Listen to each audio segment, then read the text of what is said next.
Just getting to the barn here in a little bit. A little tickle in my throat today. Just about to start raining, which pretty close to freezing rain by the looks of the temperature for the rest of the morning. I'm gotta jog a little lower key today. Now I'm not a doctor, but feeling my pain level. I don't think I actually did break my hand or my wrist yesterday. I was sure I did when the cold kicked me, but I think it's just a bad bruise. Actually, I gotta put my brace on. That bruise that you see, that's what we call, I believe, in the horse racing community, a cord from this. I wore it to sleep last night because I was worried I was going to wake up. My wrist was going to be gigantic. It's not. I mean, it's sore, it hurts, but as I said, I don't think I broke it. Anyway, it doesn't matter. So I got to go with a couple of horses today. I don't race tonight at all.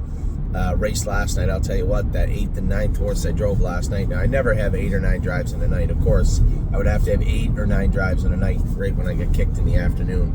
So it was a little pinchy last night, but I worked my way through it. Both our horses, I had said to Jason last night, no more Winter Soldier in the Open. He can race in the Open when he belongs in the Open. He has 9 wins. He can race to 9. He can race to 10 in Dayton. And if we really want to get tricky, he can race to 11 or 12 wins in Yonkers. So there's no need to be racing him against the Open. I know he can do in there. I know he's competitive, but it's not where he belongs. It's not where we're going to race him. Same goes for Drebin over here. He's in a tougher spot. The only place he fits at Northfield is the Open. The only place he fits in Dayton is somewhere close to there. So I was trying to talk a couple of race secretaries into letting him in, as Greg said, Malmore's to 25,000 in 2025. I didn't get any bites as of yet, so I don't know how that's going to work out, but he may have to race in tough his first start or two. But I just don't want another horse. I don't think he needs to race in the Open his first start. He really does actually fit the Open at Northfield, but I'm not positive that's where I want to go with him just yet.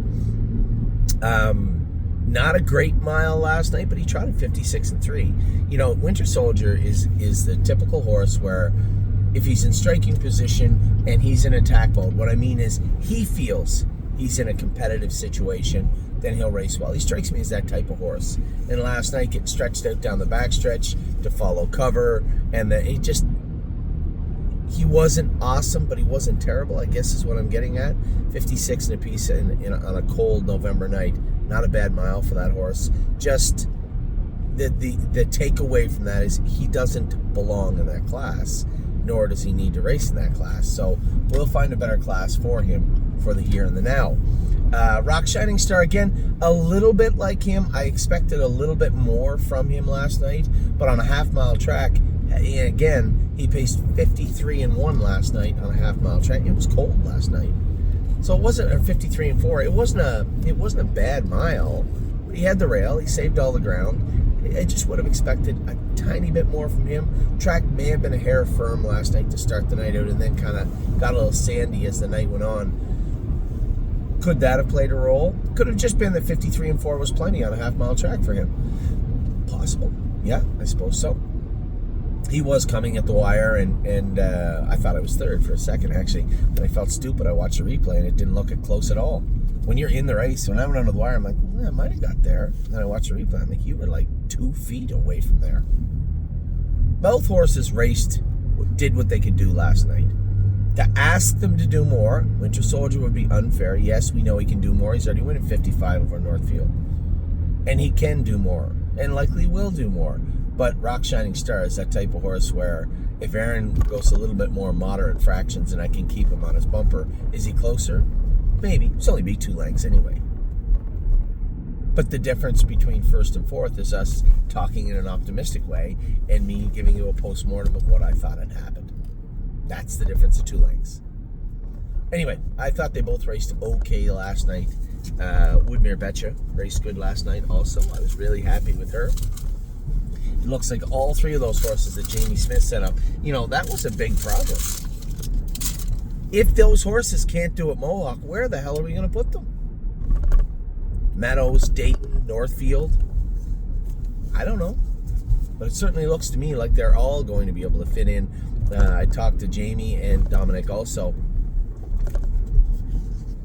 And I simply just said, with respect to Woodmere Flojo in particular, here's a filly that clearly looks like the bigger track is going to pick her up.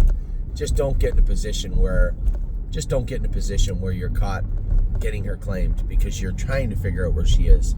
In this particular instance, you're not going to get away with stealing, not off a line in a mile like that.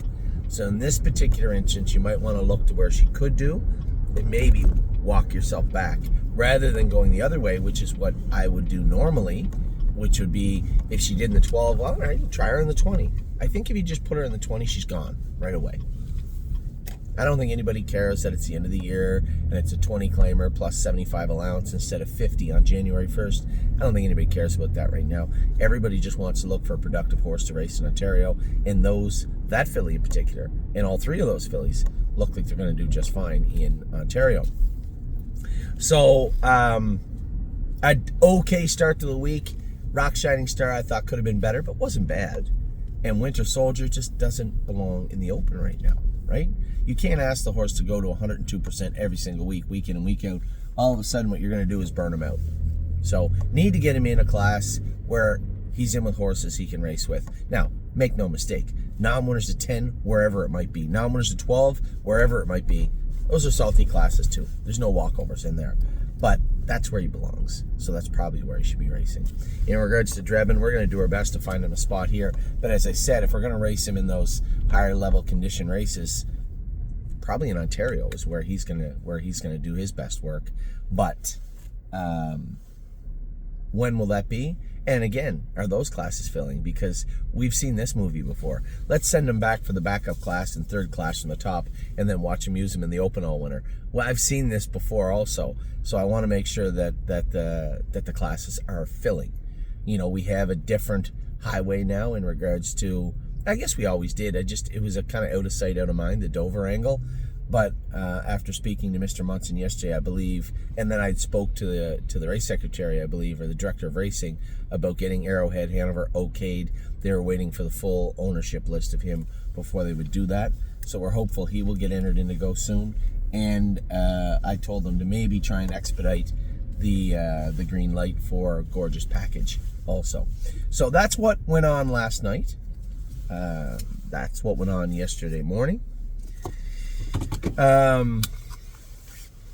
This morning I had a couple of horses to jog and train. I'll be fine once I get this brace on. And no racing for tonight. So rest of the week we're drawing horses right now. I'm going to reach out to Tim, see who he has entered for Friday, and see if we need to move any horses around in that regard. All right, take care, everybody. I hope you have a great Tuesday. I hope it's warmer and drier than where I am right now.